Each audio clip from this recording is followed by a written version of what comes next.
செய்து கொண்டு தவிக்கிறது. இதே நாள் மே 18 போர் முற்றிற்று என்று முடித்தான் ராஜபக்சே.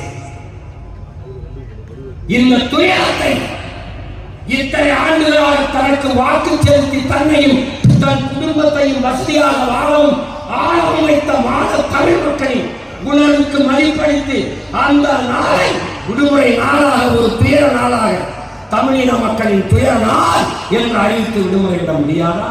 அரைக்கம்பத்தில் கொடிக்கம்பத்தை பறக்க முடியாதா? ஏன் இந்த மண்ணில் எந்த கட்சியா செய்தது? எந்த கட்சி செய்தது? என்ன கட்சி? விடுதலை புலிகள், பயங்கரவாதிகள், தீவிரவாதிகள். சரி, மாவீர தினத்திற்கு நீ வணக்கம் செலுத்தவில்லை.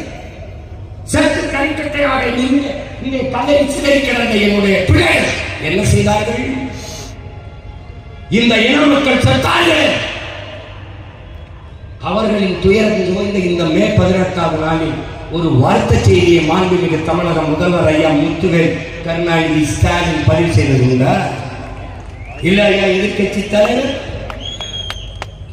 தமிழன் வாக்கை வாங்கி வயிறு வளர்த்து பிழைக்கிற இவர்கள் உன்னுடைய உன்னுடைய உன்னுடைய உணர்வுக்கு ஒரு மதிப்பு இருக்கிறார்.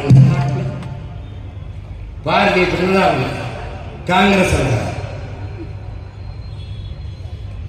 இந்த மண்ணுக்கென்று தொடங்கப்பட்ட கட்சிகள் உனக்காக நின்று இருக்கிறதா? சொல். உன்னை சுதந்திரமாக கூட்டத்தையாவது நடத்த விட்டுக்கிறதா? சொல்றா. இத்தனை நாள் இல்லாத இன்னைக்கு போய் மாநகராட்சி நடத்துகிற பொருட்காட்சி கலை பண்பாட்டு நிகழ்ச்சியில் ஆட்டம் போட வேண்டிய அவசியம் இருக்குது. தனியார் முதலாளி நடத்துகிற நிகழ்ச்சி பணம் வாங்கி கொண்டுதான் உள்ளே அனுப்புவான். இன்னைக்கு மட்டும் கட்டணம் இலவசம் என்று அறிவிக்க வேண்டிய அவசியம் ஏன் வருகிறது? ஏன் முன்னாடி நிற்பவன் பிரபாகரன் மகன்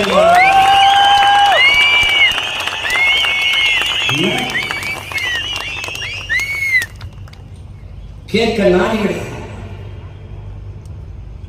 ஏன் இந்த கட்சிகளுக்கு வணக்கங்கள் தலைமுறை அறிக்கவில்லை? ஏன் விடுவதில்லை? ஏன் இதில் அவர்களுக்கு அரசியல் இல்லை.